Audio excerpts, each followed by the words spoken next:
everybody, and welcome to this week's episode of Mastering Dungeons, your favorite tabletop role-playing game news and game design and interviews and so on. And boy, do we have an interview for you this week. But first, my co-host, Teos Abadia. Hey, Teos. Hey, Shawn. It's just me. Let's stop talking about me because we have... Do it. Justice Arman. Welcome. Yes. Hey, thanks for having me. That was very smooth. We're professionals here. So Justice, for everyone out there who isn't really deep in the weeds on who makes the role-playing games at Wizards of the Coast, could you tell everyone who you are? Yeah, my name is Justice Ramin Arman. I'm the managing game designer on the D&D game design team. So I am a game designer who manages. So sometimes I'm leading projects and other times I'm leading the team. As long as you're not a manager who sometimes game designs, yes, we'll take that. The opposite, yes. Yes, that's just crazy talk. Yeah. I'm still thinking that over. All right. Yeah, yeah. No, thank you for coming on the show. Thank you for coming to talk to us. We're going to do a very special All Justice episode this week, but we still want to get in one question from our listener base. And this one comes to us from George PR via Blue Sky. And I thought we could do this next week, but I want to hear your answer on this, Justice, because it sort of speaks to your experiences both as a game designer and just as a DM and a player. So the question goes as such. Given your early experience with Eberron, which said everything in D&D has a place in Eberron, do you think we are seeing the pendulum swing in the other direction where settings might limit classes, limit species, etc.? And I'll give some context here. Eberron came out at the beginning of 3rd edition or near the start of 3rd edition, and it was done as a contest where game designers would send in their setting, and one of the core aspects of this was everything that is currently in 3rd edition D&D needs to have a place in Eberron. And that was sort of a big selling point, that this was a setting built for this particular rule set. And so that's why George asked this question, and seeing some things coming out now that may limit what goes into the setting. What are our thoughts on this? Are we going to see a swing in that direction? Do we have any more general discussion around this topic? Yeah, and I might ask you, Justice, do you think, is it great? Let's say you can decide whether you want to answer this as Wizards or as you, but is it great when a setting limits options? Yeah, I have my personal thoughts, which are interesting, right? You think of like Middle Earth settings, right? And how they limit magic to, 5e compatible expressions of that. The answer that I'll give in regard to are we seeing settings go more specific or limited? You've probably seen with the rules revision, right? Especially if you look in the monster manual, we have asserted that D&D's default setting is the multiverse, right?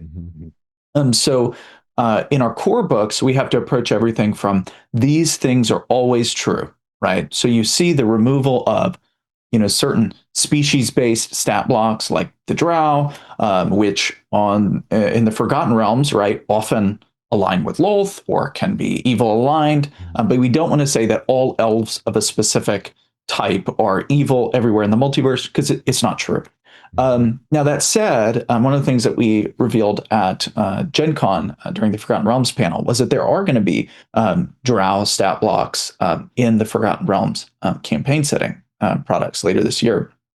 And that's because we are able to hone in and say, okay, we've gone from what's true always in D&D. And in the setting, we can ask, what's true in this setting that we can lean into? What are people expecting?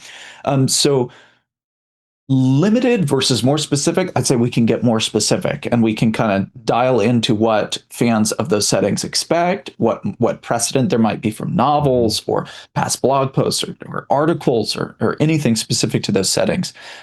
Whereas, kind of in our mainline core books, this idea of D&D as a multiverse, right? And you see it kind of thread through all of the core rule books over 2024 and 2025, where like the way we approach species, right, is more multiversal, more open-ended. Like humans can be this, dwarves can be this, halflings can be this.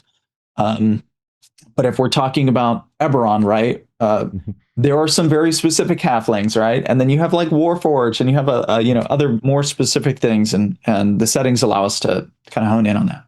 Yeah, I think it answers George's question. The question for me is always about the stories that are trying to be told. Yeah.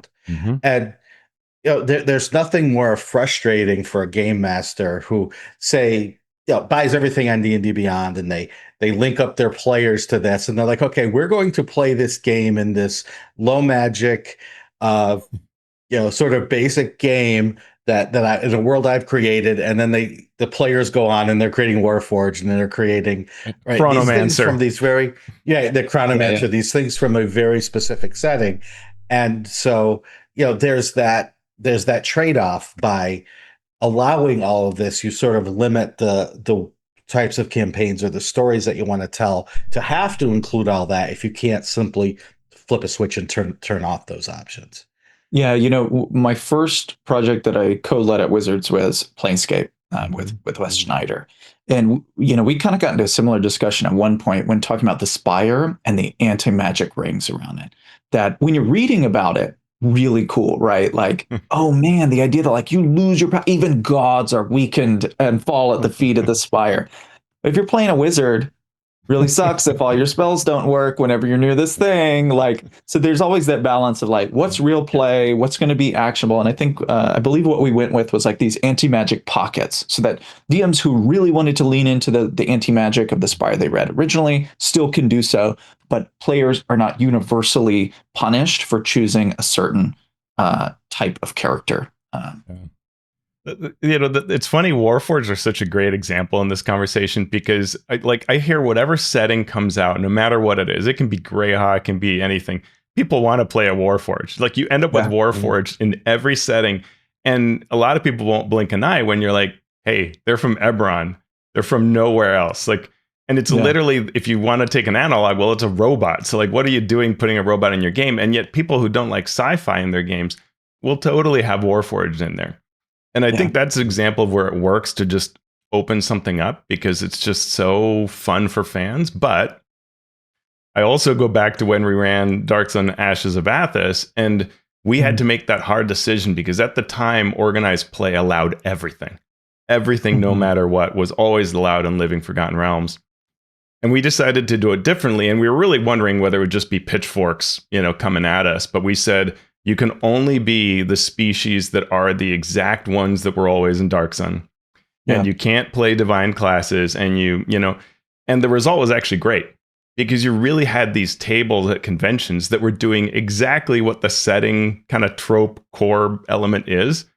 And then what we did over time was allow exceptions to that, including a Warforged, through various ways that were unlocked in the story. And you could play an Aarakocra and this and all these other things.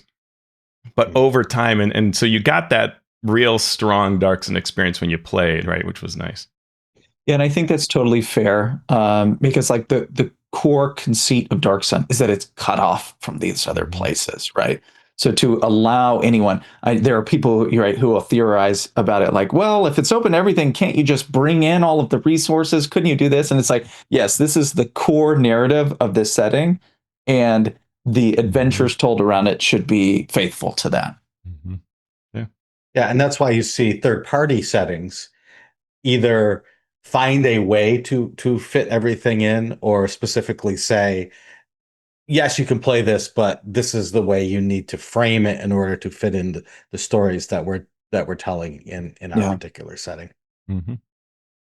Awesome. Well, thank you, George, for that question. And now let's jump right into it. Let's get into our main topic today. We are going to ask Justice all about the starter set. Hero of the Borderlands starter set drops in, I think it drops tomorrow or yesterday, if you're listening to it on Wednesday. And so I'm looking forward. Mine's in the mail. I can't wait. Some people have had the luxury of looking through it already, and then some people have had the luxury of actually creating it. So we are going to get right to it here. But first, Justice, let's talk about you. Let's talk about your journey through this hobby to the position that you're in now. We get so many questions, Teos and I, and I'm sure you now, about how do you get in? How'd you break in? What did you do? Tell us all your secrets. Okay, go. Yeah, this is the one way to get a job at Wizard. Now, it's interesting. I will say that like the right path, if you're trying to get a career in games, is going to be the right path for you, right? There are doors that were open when I started positioning for this industry that have since closed. And part of the job of people who get in is to hold the door a little longer open for somebody else to come in, right? Is to drop a ladder down behind you, when you climb up to that next step. I started playing D&D in undergrad. I was out at a school in Utah, and my DM, my future DM, came up to me and asked if I wanted to play. I thought the game was nerdy. I gave it a chance, ended up loving it. And then eventually became a DM right around the release of 5th edition. And I loved it. There was one book available. I could get in at the ground floor and read that. I remember seeing the poster for the player's handbook and just being mesmerized. So it took me a few years before I actually started writing. I was a surgical clinic manager in Waco, Texas for a few years. And while I was doing that, I was running a game. And I was writing on the side, just typing up stuff for my campaign. And I did an annual like Halloween adventure for my group, Spooky One Shot. And I was like, this is actually, I wrote a lot of notes on this. I bet I could just put this into the home brewery or whatever and post it on Reddit. And I did, and a lot of people really enjoyed it. So I put it on the DMs Guild. I forgot about it, entered some contest by MT Black. And then when I logged in to get my username to enter that contest, I realized people had paid me for that supplement. It was pay what you want.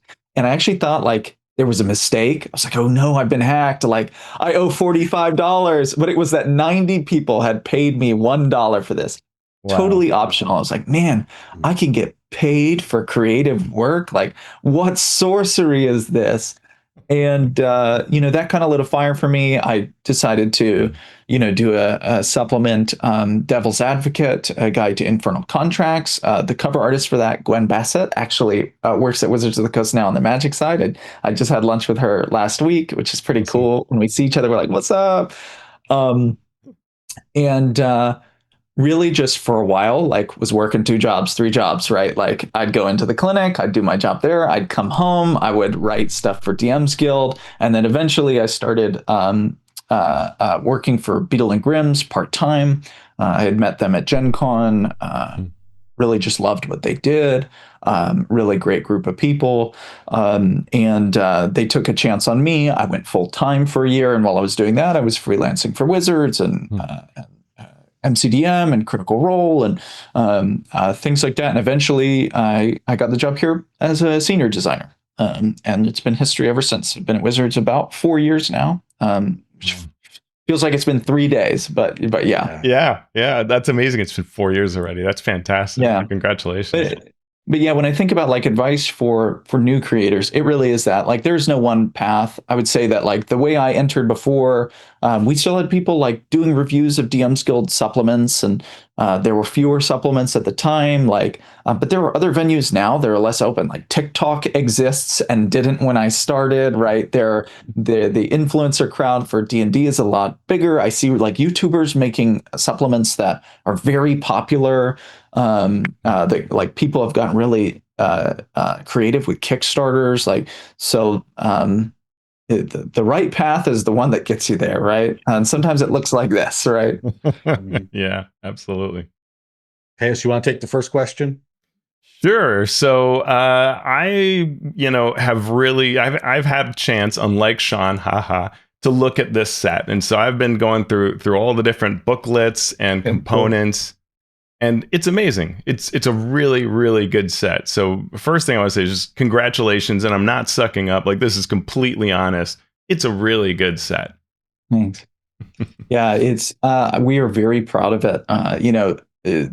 A set like this, especially, anybody who picks it up and has played any of the other ones across 5th edition, it is a very different set. as far as like what we call form factor, and an effort to do that. Like if you look at the credits page, it's the back of the play guide. You can see how many people touch this set along the way.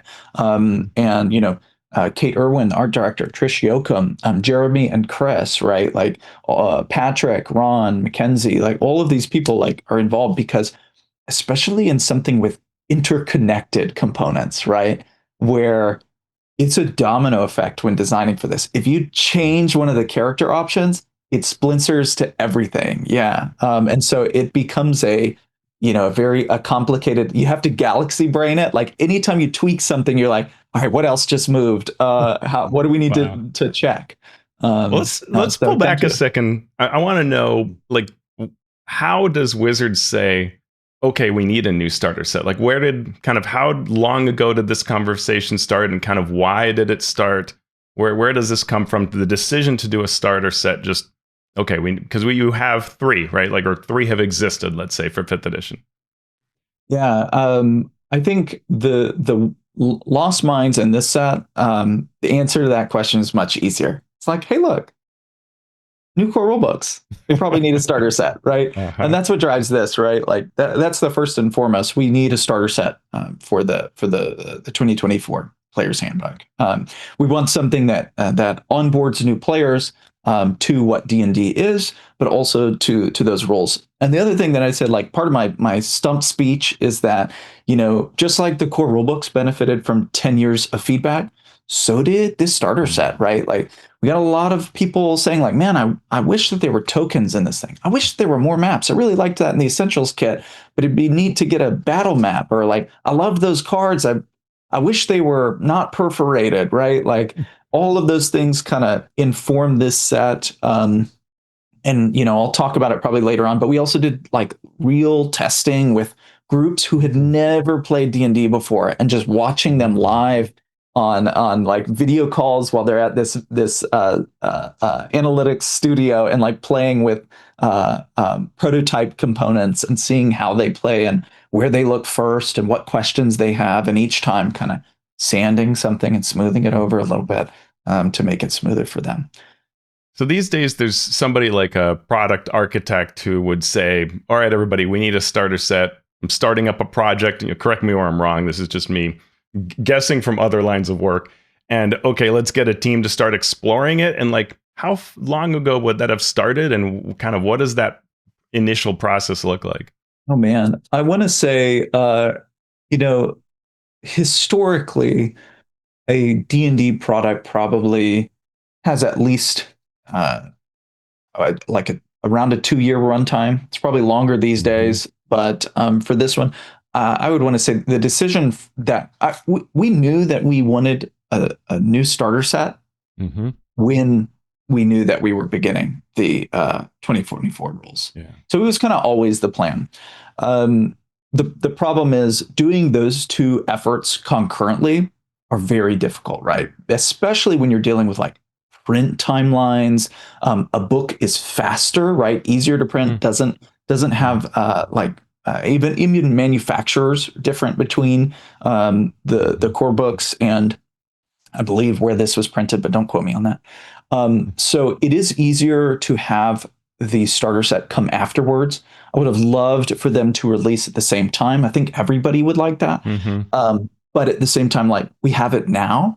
It's there for you, and it's complicated to do those two efforts at the same time, because what you really don't want is two different versions of rules, like one in a starter set and one in a core rule book. You want this to, in order to be the best on ramp, you kind of need to know where the rules are going to land, and then do the set after that. Yeah, makes sense. Normally, when you start a project, there's a goal. And that will help drive the design. Yeah. Could you talk about what the goal was for this starter set, especially in light of, you said, the lessons that you've learned from other starter sets? Yeah. So this project had a few goals, which you can probably see. I'll name a couple of them, and you can tell me whether or not you think that we delivered on those goals. We wanted to use components to teach people how to play and DM. We wanted this tactile approach so that people, wouldn't be flipping through a bunch of pages of a book, but maybe would have a card in front of them and that had everything they need, or like the class boards, and that would have the information they need. We wanted to decrease the time it took to get started, right? From creating your character to reading your first bit of box text for an adventure. We wanted the adventures to be bite-sized enough that people could play it in a short session, somewhere between, 30 minutes to an hour and a half, depending on what they had, right? To kind of change the idea and make it like easier for someone to digest. Like, you might not have 4 hours to play, but you might have an hour on a board game night or something, and you want to slot this into there.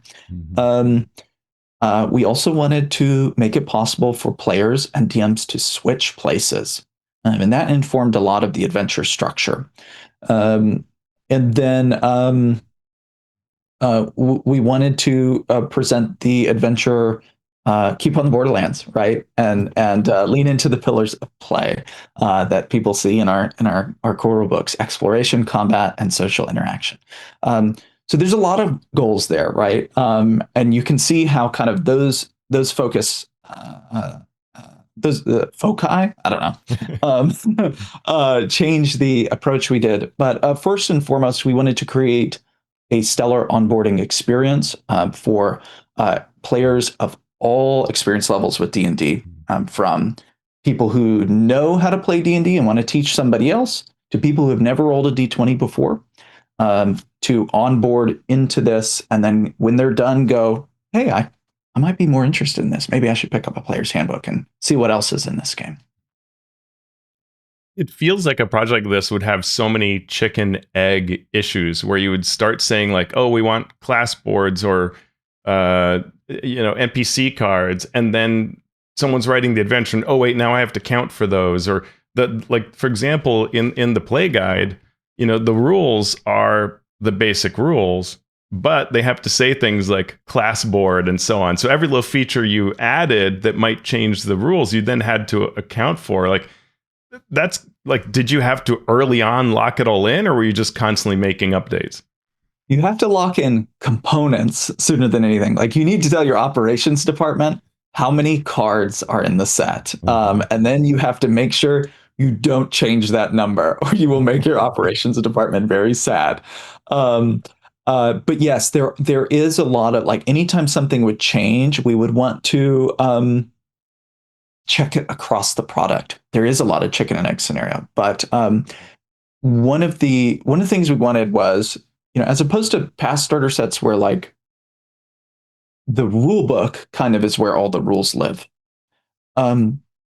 This starter set is a closed ecosystem. Everything together is the rules. We don't reprint the monster stat blocks in the play guide because we don't want to give you like a 64-page play guide. We want to keep it really small so you can pass it around. And if somebody else wants to look up a rule, they can without fearing that they're going to accidentally see a monster stat block. The other thing is, we had to make some decisions early on and make sure that no matter which way someone went through when they're creating characters, they didn't get duplicates of something. So that's why if you look at it and you're like, why doesn't the wizard give me, and I'm going to say this example, I have to check for sure, but like, why don't I get shield?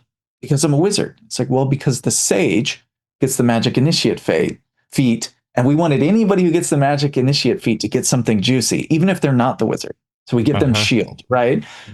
Now, most combinations, the basic combination is going to be, I'm going to be a wizard, I'm going to be a sage, and I might be an elf, like very classic D&D combination. And that one really, really works. But it also has to be valid if you're going to pick wizard sage, right? You don't want two of the same spell cards. So you won't get two of the same spell card in any combination you do in this set. Smart. And so anytime we change something, we had to look, we had to know like which of these spells would fit on a card. There are some spells that are too long. Which ones might be a little complicated for a new player to grasp, or a little bit ambiguous, but maybe an experienced player would be more comfortable with? How can we make that an opt-in rather than a default choice? And then, of course, we wanted to present the same rules as they exist, so that when somebody plays this starter set and then plays a D&D one shot with the player's handbook, they might feel like the presentation is different. They shouldn't feel like they're playing a different game. Mm. Yeah. Wow. That's it's really cool to think through that. Like it's amazing. When you do a starter set that involves a character sheet, that's one thing, but you all took on a lot to try to do this. I just look at these class boards, that have, and for folks who haven't seen it, you have a slot where various equipments can go. So you have a place where your armor can go. You have a place where your weapon can go. Like there must have been so many visions of like, well, we could have lots of slots or different things that change and what information to put where. I can only imagine the work that took. Yeah, it does. I mean, part of it starts with like, how big's the box? Right? What can we fit in here? And then it becomes, what's the most essential parts for every character? And then it becomes, what is my expectation if I'm a wizard? Right? Like, and you can see where we made certain choices that lean into themes of that class. For example, like you'll notice there's a concentration slot for the cleric, because clerics tend to have quite a bit of concentration spells. And the classic example of a cleric is this like battle priest, right? Supporting and fighting, casting spells and swinging the mace. So you have a spot for your mace, and you have a spot for your concentration spell. And you're going to put a card there so you don't forget that you're concentrating. And if you ever want to put a second card there, you go, oh my gosh, there's a card here. I can only concentrate on one at once, right? We're trying to teach them that. That's not true for the wizard. They don't have concentration spells at first level. So we didn't give them that. That's not to say that wizards can't get concentration spells, but this is the fantasy that we leaned into for this set, and also balancing all of the trade-offs associated with this. But it is very interesting, and like, yeah, there was a version where our class boards had 8 card slots, and we're like, yeah, well, where do our skills go, and where do we track hit points, and does it fit into the container that we needed? Ops, can you help me out? How big is this thing? And Matt Cole did a lot of the early graphic design wireframes for us. He's a great graphic designer, has worked on a bunch of projects at Wizards. And Trish Yoakum, who did like the final graphic design, like we partnered very closely with them. And you're right about like chicken and egg stuff. Is like there were problems we had to solve early on that normally wouldn't come into like the layout stage of a project. We like needed to know what the class board was like to paste and glue prototype class boards to send down to an analytics vendor so that players would have, we like made cards with like a sticker printer for Magic the Gathering, and like they like didn't fit correctly at one point. And so we had to like try again. We're like at the office at like 8 p.m. me and Ron Lundy like gluing things, like it feels like arts and crafts because we're trying to get it down to them the next day. So just really, really interesting and weird and fun. Really enjoyable product to work on too. Yeah, I can only imagine. I'm looking at the NPC cards. I'm holding up one in my hand, and on the front is this really great picture. Which, by the way, all new art for tons of things in this set too. Yeah. Which is incredible. And each NPC card, it says what they are on the front, but then on the back, it tells you if they have a monster, which monster card to pull, a description, 2 things about them that are like summarizes who they are, and then rumors, right? And so the rumors aren't in the book, they're here, which I imagine is part of that space equation of like, wait, we can put the rumors on the card. I mean, and so much of it was we think about how's it going to sit at the table, right? We want somebody not to feel like they need to read ahead a bunch. So all of the encounters in the set, they never exceed 2 pages, right? Unless it's a tutorial. Right. But if you go to the Caves of Chaos and you open a spread, it's Cave C, and it starts here and it ends here. That means there are some trade-offs, like we could have added more monsters, but there's no room. And also, the original Cave on the Borderlands had so many monsters. The game is not balanced for that today. You cannot fight 20, kobolds at once. Like you will get absolutely steamrolled. Yeah, I'm not sure we could do it back then either. I read over. There might have been a little DM fudging going on even back in the day. Yeah. And in both directions, like I read over B2, as part of my review of the set. And I mean, there's so much in here that's like a gotcha, or it's that old kind of way of doing thing, or just things like NPCs with no name, right? It's just a position. It's just the Castellan, it's just whatever. And so the shopkeep is a normal human man. Yeah, Like, I think that's in there. Like, yeah, it's great. I would love to know his name. yeah. I mean, and there are a lot of things in here that are semi problematic or even problematic as well. I was surprised actually how faithful reproduction this is of B2 while modernizing an update. Things like, the wilderness encounters, I just assumed they're all different. I'm like, oh no, there is the hermit. Oh, and Sure. spiders, and the things that are mentioned in the wilderness are just fleshed out more.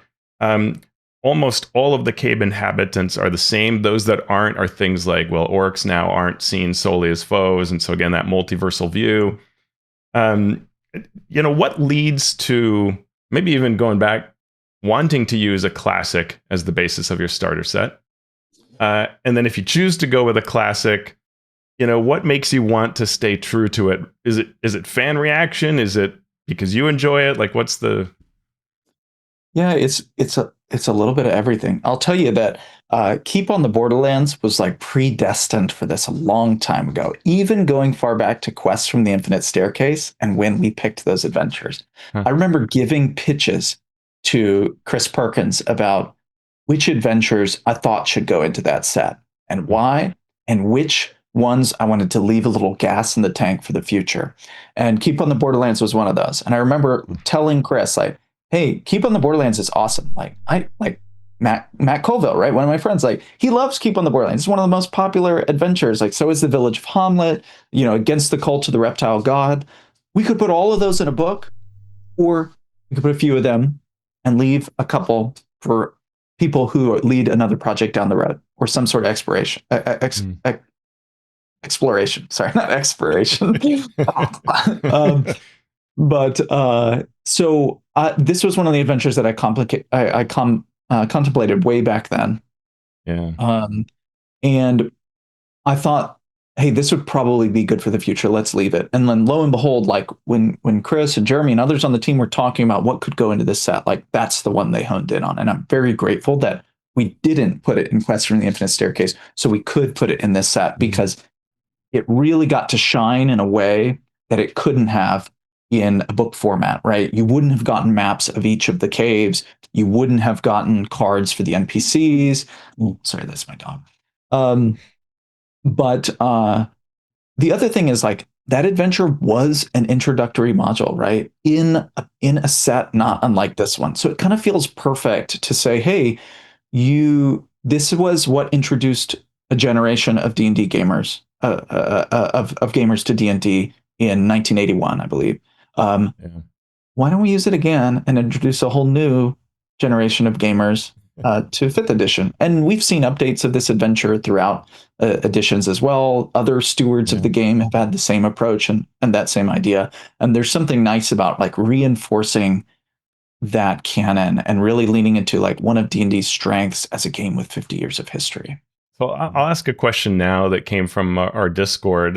We've got a little section of their questions towards the end, but one of the questions was, did you look solely at B2 as the original version, or did you also pull up like the 4th edition Encounters version, the 5th edition AL versions?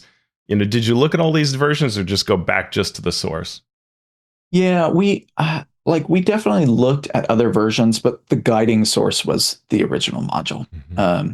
The same was true often in Quest from the Infinite Staircase. Like, the goal is to like treat them with reverence and preserve the spirit of the original while updating it for the today's game and how players engage with D&D.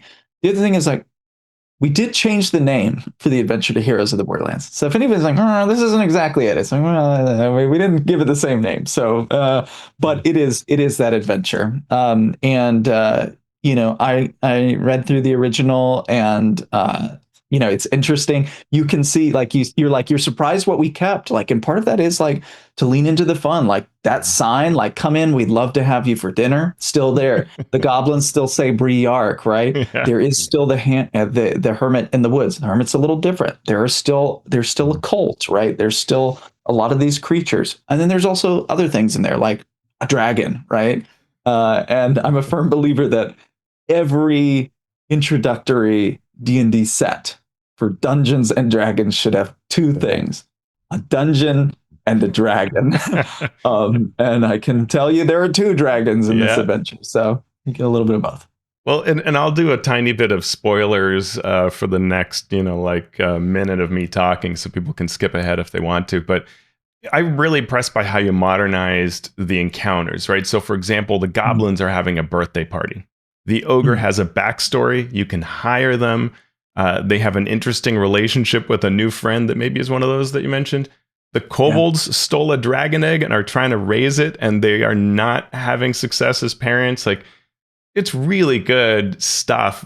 How is that an individual writer? Like, did you sit down and just create these? Do you guys sit around and workshop how to improve on the goblin cave? Like, how does it go? Who do we thank for this? It's the whole team, right? Just like no D&D adventure is the result of one person, no D&D project is the result of one person. We're a party, right? And good ideas can come from anywhere. And a lot of this is like us saying yes and to each other as we're designing this. Looking back at the original, I can tell you that like Ron and Patrick wrote a lot of the initial drafts for the adventures. I often developed them. Chris actually did some of the maps, and Chris is a incredible cartographer, by the way. And now we can't credit Chris with the final versions of the maps, which were Will and Stacey Doyle and Mark Moreau, who actually was his first project was with me on Infinite Staircase, and I was like, I would love to work with Mark again, especially because all three of them are really great about working in little details that really shine in a poster format, right? You can see, like, if you look at the cave for the birthday, like the goblin's birthday party, right? There's like little drawings and like bloody streamers and gifts and things like that in there. There are also like when we're designing this, there are also some notes of interconnectivity that are there that are not as overt. So, for example, as a brief spoiler, if you are in the goblin cave, you will see that there is a dropped cake that has been dropped that the goblins have stolen clearly. If you go to the tavern in the Keep on the Borderlands, you'll notice that if you have the menu, one item is missing from the menu. It's a slice of cake. And if you look at the rumor card for the Tavern Keep Umbrusk, he's like, I guess everybody likes dessert because every time I try to get a shipment, it gets stolen or whatever. And so there's like, you could have a different DM for each of those sections. And then the group has the aha moment when they see the cake and they're like, the goblins, that's why we can't order cake. Like, how dare them? And so there's that storytelling potential is worked into the module and ready, or excuse me, the adventure for people to pick up. And there's a lot of little stuff like that where we don't want to provide so much history in the actual set. We want to focus on what's the story of this adventure encounter you're telling right now. And then over time, whether through different DMs or play sessions, it emerges together, which is a trade-off, right? For new players versus returning players, right? Yeah. I'm going to take the conversation down a little tangent, talking about new DMs. Yeah. Because many of the starter sets might be great for new players, but they don't necessarily teach a DM all of these things that you're just talking about, which is connecting these little stories or making the players a more active part of the story. Was there any particular emphasis put on teaching DMs how to DM with this box set? And if so, how was that done? Yeah, absolutely. There are habits worked into the adventure that we kind of think are good qualities to impart in Dungeon Masters. I think Chris has said at one point that our purest form of communication from the design team to a Dungeon Master is through adventures.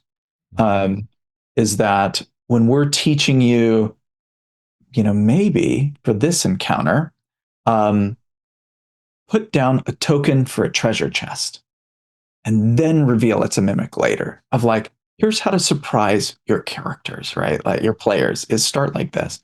The other thing is, to my knowledge, no book or set has explicitly in 5th edition contained tutorials up till now. We've had the rule book, we've had general advice, but in all three of these booklets, you will see those guided tutorials with markers, kind of inspired by those gold boxes in the examples of play that you see in the 2024 Player's Handbook. And those tutorials were directly informed by me and others on the team watching like people who had never played D&D before struggle through the original versions of these encounters. And I can tell you the reason why there's one that says exploration and movement in those books is because we had one group of like a family of 4 where they put their tokens down on the suggested start area. And then they were like, which dice do I move to roll to move? How do I determine this? And I remember like the dad is like, I don't know, it's probably this D6. And the wife is like, honey, I think you just move. It says speed this many squares. And he's like, no. I know what to do. And he rolls the dice, like, because they play games like Trouble or Settlers of Catan, or even games like Gloomhaven, right? Where the rules for movement are much less open-ended. When in D&D, it's even kind of ambiguous sometime of like, what's the right way to run a dungeon?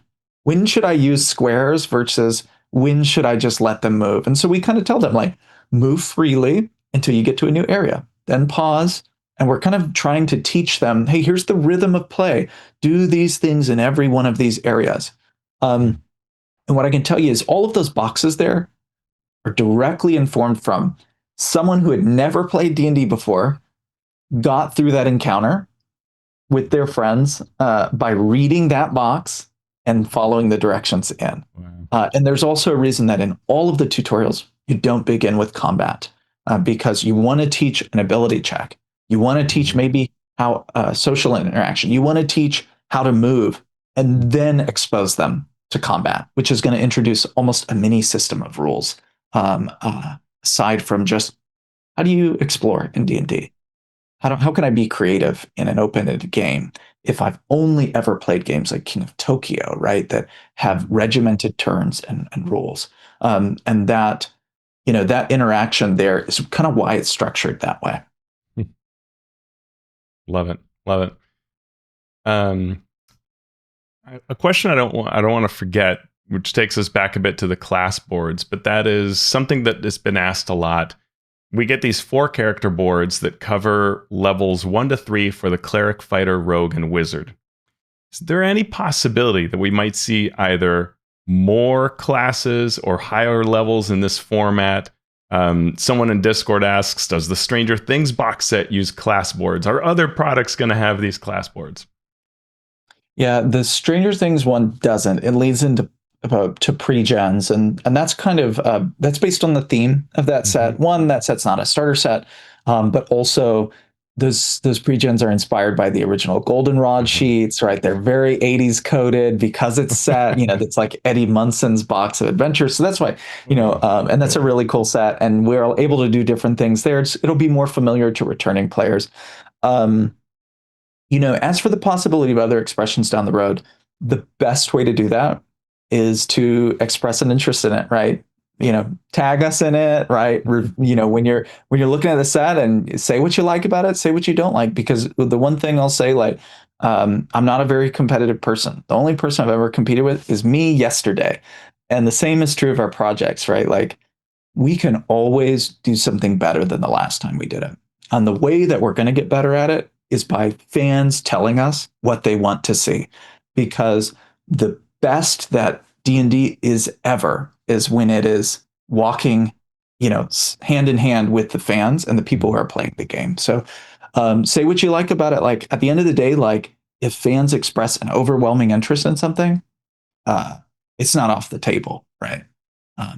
But it's not in the Stranger Things set. I can tell you that much, at least. The adventures, you get these 3 sets. You get Wilderness, the Caves of Chaos, and Keep on Borderlands that have that contain the adventures divided up that way. There is some guidance in the book, but do you have a preferred way to kind of go in between them, to mix up the experiences? Yeah, you should probably start with the Wilderness. The original adventure started at the Keep, right? The only reason I wouldn't do that is because the tutorial in the Wilderness contains examples of all 3 pillars of play. It starts with an ability check with no NPCs. Then it gives you an NPC to interact with and do an ability check with them. Then it brings both of them together. It's like, here's an NPC from the keep, and there's this other place you can go to. And then here's the combat encounter. And it kind of, it's like, all right, class, like you've learned these three things. Here's all of them together and the new thing. Awesome. Whereas with the keep, you'll go in and you'll get a social interaction right off the bat. And we've intentionally de-emphasized combat to give people reasons to return to it. So like you can't long rest in some of these areas. So you might finish a cave, go back to the keep, resupply, spend the gold you earned, which is very similar to the original, right? Like the keep was the base of operations from which you struck out into the wilderness and the caves of chaos. And there's that same thread rings true. Like there are certain individuals in the keep who encourage you to go out into the wilderness, like the castellan, the advisor, and the scribe. And each one of them kind of is focused on one of the three areas. The scribe is focused. He's making a map of the wilderness and wants you to go visit all these places to catalog it.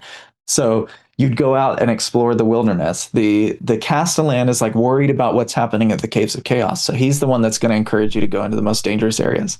And the advisor is like, hey, you have to put on your own mask before helping somebody else's. Why don't you see what's going on here in the keep and help the people out here? And so they kind of each encourage you to go to one of the other areas. As far as like the cadence, it's kind of where people are interested in. I imagine most groups are going to go between keep and cave, the wilderness sometimes. And that's also why the wilderness is the shortest of the books. If you choose a version of this where you have just one DM through most of it, the DM could bring out the wilderness book anytime the characters are going from the keep to the caves, which I think simulates how the original was. You're randomly exploring, you look for the caves, and you probably have a wilderness encounter on the way. But in the interest of bite-sized content, it's fine to open up your game session for the night and go, hey, y'all, we were the caves last session. We're going to do the keep for an hour tonight, and then we're going to go get pizza, right? Like, totally valid. Awesome. I want to ask a question about this analytical work that you did in watching people actually play. Because it's my theory that we game designers are sometimes the worst people to teach people how to play. Yes. Because we have so much knowledge and so much experience built up that we need to take that step back. We need to cut off that part of our brain that understands all of this already. And so what was most surprising to you? The story about the movement was great. Is there anything else along those lines where that analytical part really helped you direct the design of either the components or the adventures in a certain way? Yeah, there's a book called Brick by Brick, and it looks at Lego in the early 2000s when they were kind of on the verge of bankruptcy, how they were, doing too much in terms of like all these unique pieces. They were experimenting with all these new technologies. And there's a part in there where they start doing things that anybody would probably expect, right? You go focus test with kids if you're building a toy, right? And there's, I think, a section where they built like 10 fire trucks. And the designers were like, this is the one they're going to love. This one right here, it's the best fire truck. It's the most realistic. And that is not the one kids chose. The kids chose ones that didn't have wheels, right? They chose ones that weren't even red. And they're like, why do you like this one? And the kids are like, because it's a fire truck. And they're like, like the short circuiting of like, but why do you like it? And it's like, they just like it, right? Like people aren't always going to be able to say why they like it, why it works for them. But you can see it in play and you can see those habits and that kind of iterate, test and learn. Like, okay, they got hung up here. Why don't I write this way? We'll reprint this, email that to the people running the test, and then we'll try it with the next group. Oh, okay, they didn't get hung up in that area. Or they focused more on this now. Okay, next, like, how can we do this? How can we do this? And it's a lot of trial and error. That's why we still playtest all of our Unearthed Arcana stuff, right? Is you get people who are going to look at it and just give observations without playing it. And then you get people who are like, I played this weekend and this feature didn't work best. We also play these in office, right? Ourselves. We experience them in play. And it's kind of like trying to turn off a part of your brain. And if you ever heard that example where like people will ask a kid to write down the directions to make a peanut butter and jelly sandwich. Mhm. They'll be like, you put the knife in the peanut butter, and they drop it in the peanut butter and set the peanut butter on the side. They're like, no, you're supposed to scoop it. Like, that's not what it says. It's kind of like that exercise over and over. Mhm. And so it's a lot of challenging perceptions about the game. It's a lot of like thinking about how explicitly you can say something. It is challenging and interesting, and like any good game designer, if we were given unlimited time to work on this, we'd still be working on it today. We'd still be tinkering, right? Because we were like, we can make it better, we can do it again, whatever. Like, but I'm very actually very happy with where we ended up, because I can tell you that like it is grounded in real insights, and like any product that comes out from D&D these days, I'm like, check it out, like try it, like don't take my word for it, go play it and see if you like it, right? But I think there's also a part of this is like some people have asked, who is this for, right? And it is a wide net, but at the end of the day, it's a starter set, right? And so our first audience we're trying to serve are like people starting out, and then there are other audiences that we're trying to serve. Like, why would we choose Keep on the Borderlands? Well, because it's a classic, right? It's awesome. It's an introductory module. We want fans who loved the original to come back and maybe play it, or run it for new people. They played the original and somebody hasn't, so they can kind of see how it's changed. So, but there's that kind of hierarchy of like who's the target audience for the first part, and it's the same target audience for any starter set, right? And then others come next. Is the board game market something that you also were trying to target with this? Like the D&D Beyond page mentions board games. Yeah, there's a lot of philosophical debate on what is a tabletop game. Is it a board? Are there boards? Right. Some of that I think is marketing, and some of it is like challenging expectations of what a TRPG is. But yeah, we want people who, I mean, at the end of the day, if this is in a game store, it's going to be sitting next to a bunch of board games. Probably there's a tabletop section, and we want somebody who goes in there to look at a board game to pick this up and go, I don't know, I've kind of been curious about D&D, and this looks more familiar to me. I might give it a shot, right? And so yeah, they're like part of the way we approach this with components is to make it more enticing to board gamers, because board gamers are just another type of gamer that hasn't played D&D. The same is true of video gamers, right? Like there's some things in here that are inspired by, video games, right? So yes. Yeah, the board game component really helps you avoid the horns of the dilemma, which is, do you, when you introduce a player, have them create a character or give them a pre-gen and have them start playing? And there are benefits to both. And by doing it more tactile, doing it more in a like building a character like you might in a RPG type board game, you're able to let them build a character while let them play more quickly. So, kudos to that for finding the sweet spot of that age-old dilemma. Yeah, a lot of people are like, is it a board game or is it a tabletop? Yes.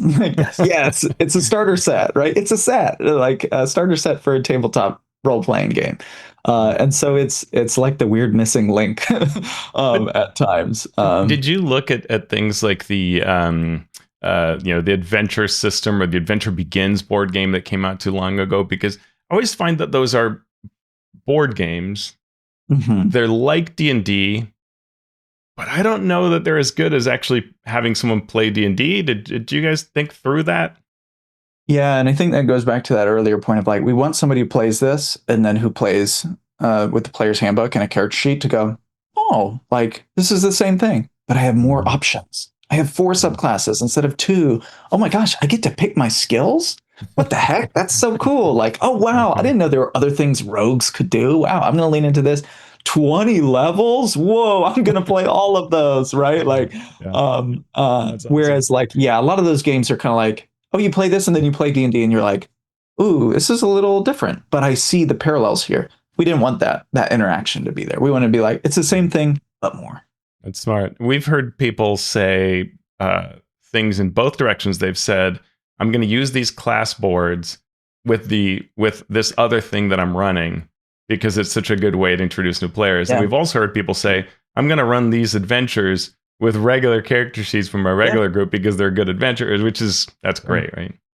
Yeah, I think there was an EN World poster who like honed in on it. They're like, I've seen 5 different reviews and every reviewer has said, I love it except for this part. And it's always a different thing, which I think underscores what a difficult endeavor it is to create something like this.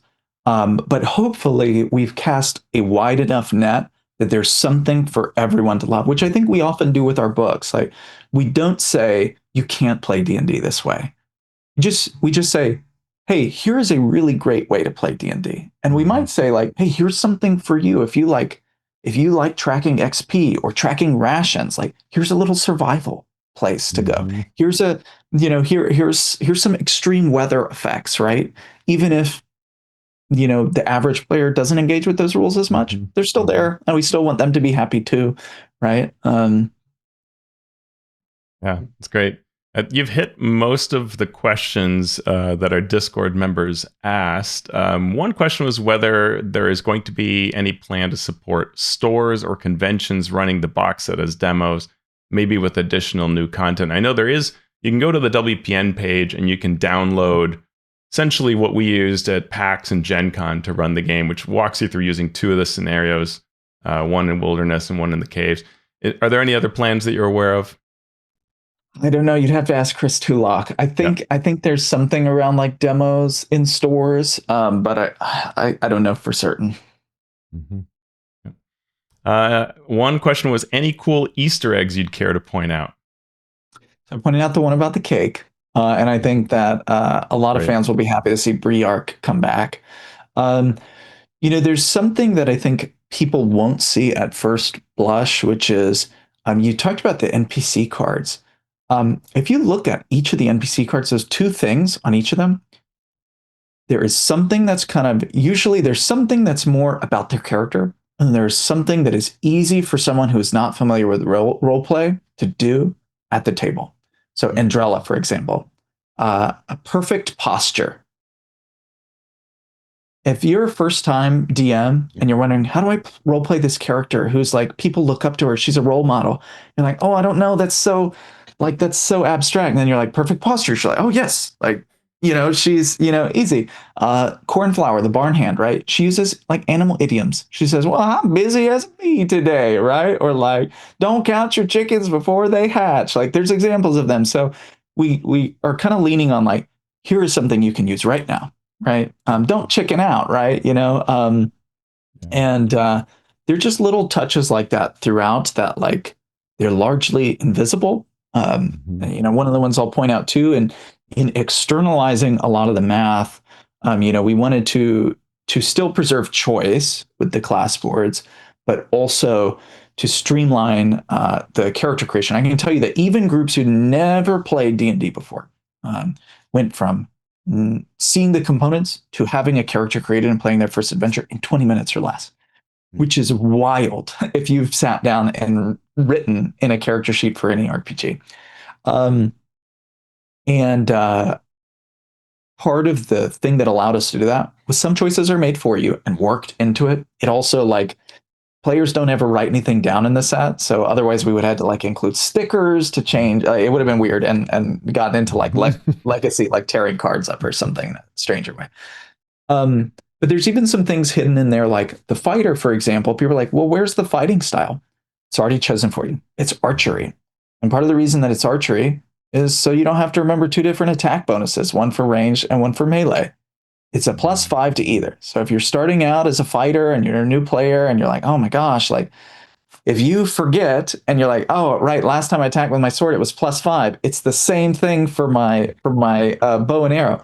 It is true in this set, yes, because you have the archery fighting style. And some of them were just easier to express in components than others. So we leaned into those as well. Makes sense. So those are little Easter eggs. And of course, fans will, if anybody who's read the original will pick up on some little Easter eggs. We left a surprising amount in that I think like somebody who looks at it from the outside is like, oh, I don't know. Is that, # not my keep on the Borderlands, and then I go, oh my gosh, this is my keep on the Borderlands. Like they kept the goblin saying, like, what's up with that? Yeah, So we do great. really love that adventure, right? And we want to like, I love classic D&D adventures. I want to make them feel special for the people who are just starting out today too. So Yeah. Speaking of things that are difficult, Mike Shea sent a question. hi, Mike. And he said that there's no NPC betrayal in this adventure, and what went wrong at Wizards of the Coast that kept that from being added to the adventure. The NPC betrayal. So there is still a form of betrayal, but it's not that case. One reason is when you can change DMs between sessions, Mm-hmm. having an NPC accompany you from one location to another gets more complicated, right? It also means the moment you specify that this character in this section is going to betray you here, it means that if your DM changes between this adventure and this one, that person is automatically spoiled when you move over to the next one. Sure. Now, there are a couple spoilers in it if you get far enough in, but they are far and few between. The other thing goes back to like things we want to train new DMs to use sparingly. You know, NPC betrayal, classic trope. Do we want to teach every group that your NPC should betray you universally? Right. I don't know. Like, you can still do that here. You can always say that one of the people, like, you can say that the priest in the temple now, Fazir, is a member of the Cult of Chaos. Like, you have that, and I know it can be frustrating to be like, well, why wouldn't you just put it in there? Like, at the end of the day, like, the set as it exists is what we are encouraging people to do. Yeah. But we're not going to yuck anybody's yum, you know? Awesome. Any other questions, Shawn? I was going to ask the final questions, which are, is there anything you want to share with our listeners about the starter set, about Wizards of the Coast, about yourself? You know, anything that you want to share that they might be surprised to hear, or that you just want people to know? It's a good question. You know, I really just want to like point out and thank the team on this. Like, I know like they're unsung heroes. Like, look at the credit page. If you like this, like, look at the credits and see how many people it takes to put something like this together. You know, companies of this size are ships that turn slowly sometimes, right? So often, if you like something and want something now, we might take that to heart, but you won't see it in a product in the next 3 months. You might see it a year from now. So like, don't let that dissuade you from saying what you like or don't like in a product. Like we listen, right? We want that feedback to keep coming. And also just like recognize like all the hard work that goes into it. Like Janica Carter, our lead editor on this product, you need a really good editor when with all these interconnected parts, and Janica knocked it out of the park. Like I would sit, if I had it in front of me, I would sit and read off everybody who worked on this set, because it is such a wonderful set, and it is such a difficult endeavor to put something like this. Like working in games is the most rewarding job I've ever had. It is still a job. It's still very hard and challenging. And I can tell you, watching those playtests live and watching people struggle through something you made, excruciating. One of the most stressful days I had last year, but also made the product as good as it is today. Made this set something that we're all really proud of, and I'm grateful for those play testers. We also did NDA playtests at Gen Con, so thank you to anyone who's listening who was part of that. Otherwise, I just think the maps are really killer too. So if you like the maps, Will and Stacy and Mark knocked it out of the park. Those are great. If people do have feedback, what's the best way for you to get that? Great questions. I think just putting it. We have a community management team. They keep an eye on like forums and stuff. You've probably seen Latia on EN World. We have a Discord that people can join and leave feedback in. We have social media. You can tag Wizards if you like the set. If you don't like the set, if you would have seen something different. Like at the end of the day, like the good news is like we all want the same thing. We want everybody to really love the stuff that's coming out. Like we want everybody to have a lot of fun. Like so that player feedback, like get involved, like enjoy it, and let us know what you think, because we want to hear what you have to think. So Awesome. And more personally, where can people follow you, your thoughts on social media or elsewhere? yeah, these days I'm on Blue Sky. I think my name is Justice Ramin Arman or Justice Arman. These days I post more about my blues immersion course and my cooking than I am games lately. But that's because I'm doing a lot more reading and playing in my other evenings. But you can follow me there. I also have a website, justicearman.com. Awesome. Well, thank you so much for coming on the show. We Thanks. appreciate you. We appreciate your work, and we appreciate the time you've spent with us here today. Likewise. Well, obviously, great interview. Justice is an awesome designer, a great person, so eloquent and willing to share, and we really do appreciate all of that. Uh, And we also appreciate everyone out there who supports us. Whether you're listening, whether you are contributing to our Patreon, which is at patreon.com/masteringdnd. We appreciate it. Whether you're a master of dungeon supporter, whether you're a master of realm supporter who have shout outs in our show notes, or if you're a master of the multiverse and force me to mangle your name like this.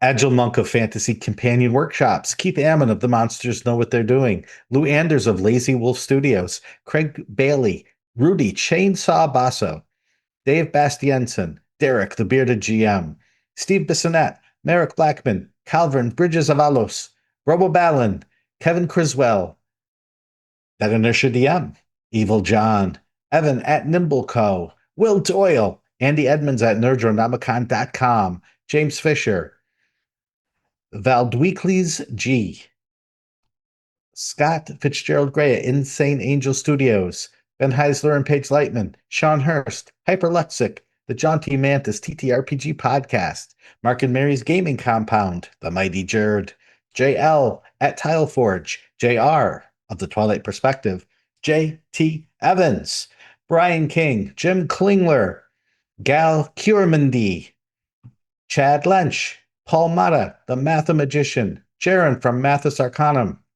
Eric Mengi, Annabelle Meyer of Fantasy Cartography, Trey McLemore, John Mickey, Sean Molly, Falcon Neal, Tom Nelson of the Deck of Player Safety, DT Norris of DT and Dragons, Phil Wirt from Page, the Philadelphia Area Gaming Expo, Philip and Lindsay, Frog Prince at Tentacle Squelching Wetly, Post Fiction RPG Audio, Ricardo Who Might Adventure, Robert Pasley, Vladimir Prenner from Croatia, Ozymandias Rex, Runner Rick, Chance Russo at Drago Russo, Andy Shockney, Krishna Simos, Tim Smith, Spark from Dunor Games, Josh and Lee Wanika of the Tabletop Journeys podcast, Talus the Stormlord, Jeremy Talaman from the D&D and TV podcast, Trace, Ryan Schrook, Joe Tyler, Marcelo de Velasquez, the Valiant DM, James Walton, Graham Ward, Jason Ward from Accidental Cyclops Games, Javier Wozniak, Waterford Wizard, Chris Webster, Zach Types, and Z. Walt Winfrey. Thank you all for the support. And again, you can become one of those people whose names I mangle by going to patreon.com/masteringdnd. Teos, what have you been up to on your site? Ooh, I've been doing videos on this whole Heroes of the Borderlands set, and the latest one will look at adventures and start getting into how I think they can be run. But it's an easy video to do because it's already so good, but I'll try to add a few tips to make it even smoother. Awesome. You can find me at Sean Merwin on all the socials, and you can follow the podcast on socials at Mastering D&D. You can also go to YouTube. youtube.com/@masteringdungeons, and give us a like, subscribe, all that stuff. So we are now officially Heroes of the Borderlands, Teos. What are we going to do now? I'm going to give some gold to an ogre to go beat up an owlbear. And I am going to just run into the cavern screaming Briark.